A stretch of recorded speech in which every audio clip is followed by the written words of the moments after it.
अब जैसे हम आज अब्राम के जीवन का परिचय देते हैं, मैं उसे किसी प्रकार का आध्यात्मिक सुपरस्टार बनाने की योजना नहीं बना रहा हूं। हमारे पास पहले से ही बहुत सारे सुपरस्टार हैं और पर्याप्त सेवक नहीं हैं। इसके अलावा इस कथा में असली नायक अब्राम के महान और कृपालु भगवान हैं। अब इस व्यक्ति का परिचय हमें उत्पत्ति 11 में अब्राम के रूप में दिया गया है। वह सारा से विवाहित है, जैसा कि यहाँ उसे कहा गया है, और उसका एक भतीजा है जिसका नाम लॉट है। वे सभी ऊर के देश में रह रहे हैं, जो आधुनिक इराक में है। अब जब हम यहां पहले बार अब्राम से मिलते हैं, वह 75 वर्ष का है। भगवान ने उसके दिल को छू लिया है। भगवान उसे उस भूमिका के बारे में बताते हैं जो वह भगवान के वादे को पूरा करने में निभाएगा। एक वादा जो आदम और हव्वा के साथ वहां एडन के बाग में किया गया था, एक आने वाले बीज, एक आने वाले उद्धारकर्ता के बारे में। अब वह बीज अब्राम और उसकी पत्नी सारा के परिवार की रेखा से आएगा, जो, जैसा कि हम बाद में जानेंगे, अपने पूरे विवाह के दौरान कोई भी बच्चे नहीं कर पाए हैं।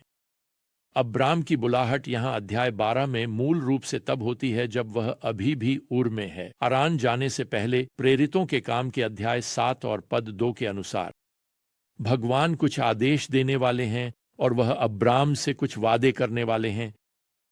पद 1 में हम यह पढ़ते हैं, अब भगवान ने अब्राम से कहा, अपने देश और अपने रिश्तेदारों से जाओ।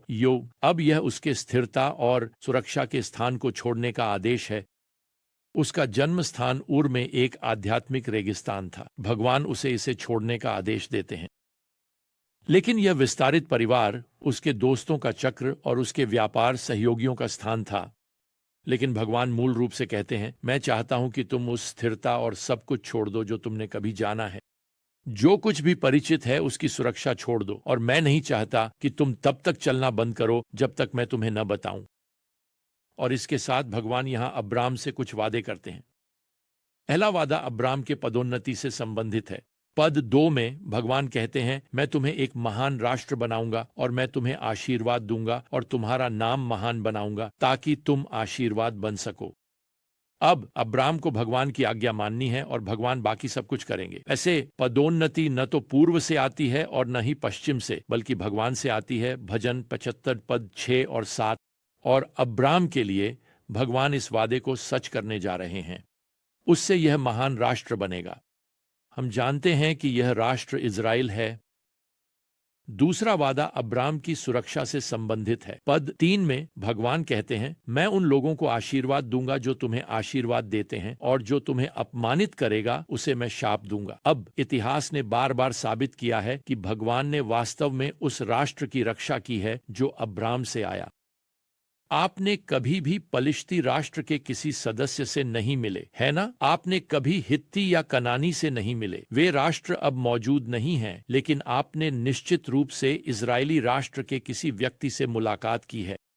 और इसका कारण यह है कि भगवान ने अपना वादा निभाया है। भगवान का वादा अब्राम की पदोन्नति और उसकी सुरक्षा से संबंधित है। और अब भगवान एक तीसरा वादा जोड़ते हैं जो अब्राम की प्रमुखता से संबंधित है। यहां पद 3 में भगवान कहते हैं, और तुम में पृथ्वी के सभी परिवारों को आशीर्वाद मिलेगा। अब भगवान अब्राम को बता रहे हैं कि उद्धारक जो पृथ्वी को आशीर्वाद देगा वह उससे उत्पन्न होगा। और हमें बताया गया है कि अब्राम यहां पद 4 में विश्वास के साथ प्रतिक्रिया करते हैं। इसलिए अब्राम गए जैसे भगवान ने उन्हें बताया था। तो यहां 75 वर्ष की आयु में अपने पिता की मृत्यु के बाद हरान में अब्राम अपनी पत्नी और अपने भतीजे लॉट के साथ यात्रा करने निकलते हैं। यह नहीं जानते कि भगवान उन्हें कहां ले जाएंगे। विश्वास के जीवन के लिए यह कैसा है।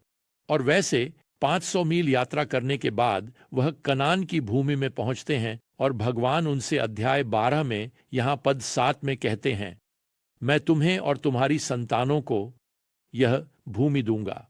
दूसरे शब्दों में, यह तुम्हारा मातृभूमि है अब्राम। यहां यह वादा की गई भूमि है।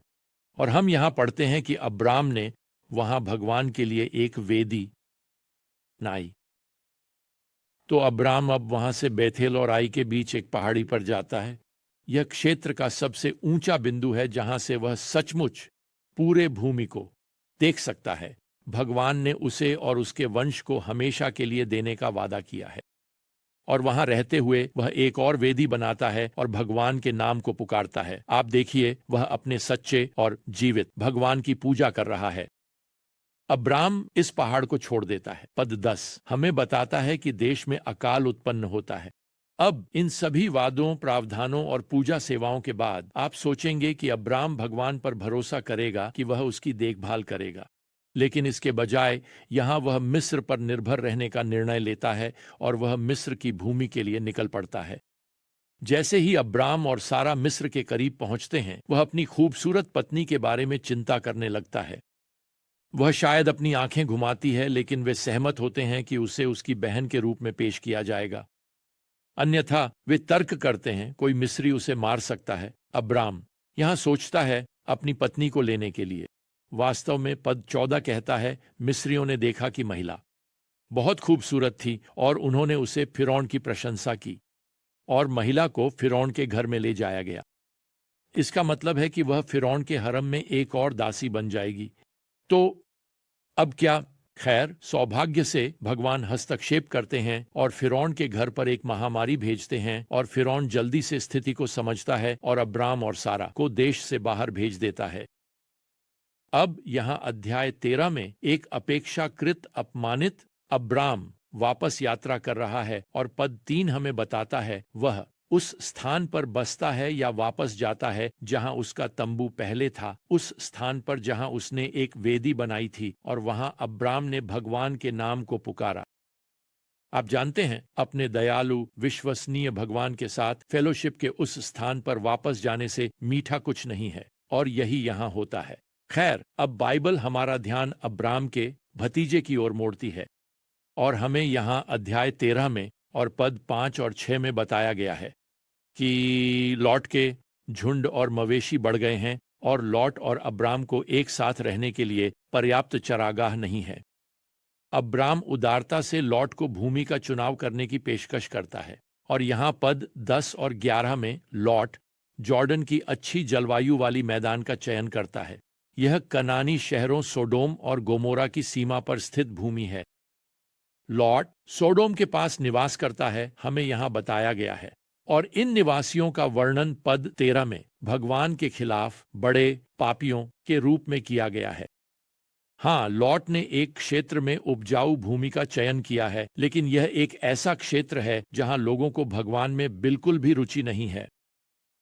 अब शायद अब्राम के विश्वास को प्रोत्साहित करने के लिए भगवान यहां पद 14 में फिर से उससे बात करते हैं। अपनी आंखें उठाओ और देखो, क्योंकि जो भूमि तुम देख रहे हो वह मैं तुम्हें और तुम्हारी संतानों को हमेशा के लिए दूंगा। उठो, भूमि की लंबाई और चौड़ाई में चलो, क्योंकि मैं इसे तुम्हें दूंगा। और इसके साथ अब्राम एक और वेदी बनाता है और एक और पूजा सेवा आयोजित करता है। अब ये सब धूप और पूजा सेवाएं नहीं हैं। वैसे अध्याय 14 4 राजाओं के आक्रमण को दर्ज करता है जो यहाँ सोडोम और गोमोरा के क्षेत्र में राजाओं के साथ लड़ते हैं, और वे न केवल उस लड़ाई को जीतते हैं बल्कि लॉट को बंदी बना लेते हैं।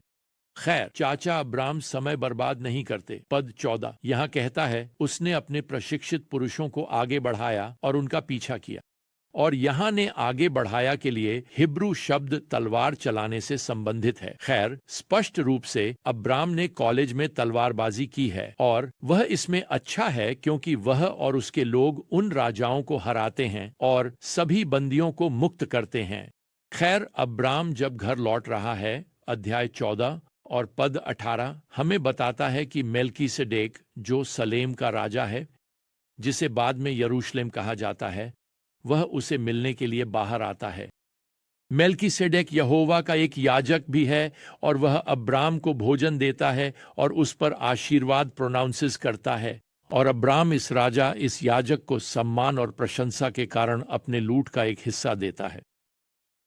मेल्कीसेडेक प्रकट होता है और फिर वह अचानक शास्त्र से गायब हो जाता है। उसे बाद में हमारे उच्च याजक, हमारे राजा यीशु मसीह की एक छवि के रूप में दर्शाया जाएगा, इब्रानियों अध्याय 7 में। तो अब जो आप इन कुछ अध्यायों में देखते हैं वह अब्राम की आस्था है। आप उसकी आस्था में उतार चढ़ाव पाते हैं। कम से कम कहने के लिए वह शायद मिस्र में डगमगाया हो, लेकिन अब वह सही और धार्मिक के लिए खड़ा है। मुझे नहीं पता कि आपकी आज की लड़ाई क्या है, लेकिन मैं जानता हूं कि आपका जीवन भी केवल धूप और पूजा सेवाएं नहीं है। शायद भगवान आपको सुरक्षा के स्थान, स्थिरता के स्थान से ले जा रहे हैं, लेकिन आप यह जानकर आराम कर सकते हैं कि वह आपके विश्वास के योग्य है और वह हमेशा अपने वादों को निभाता है।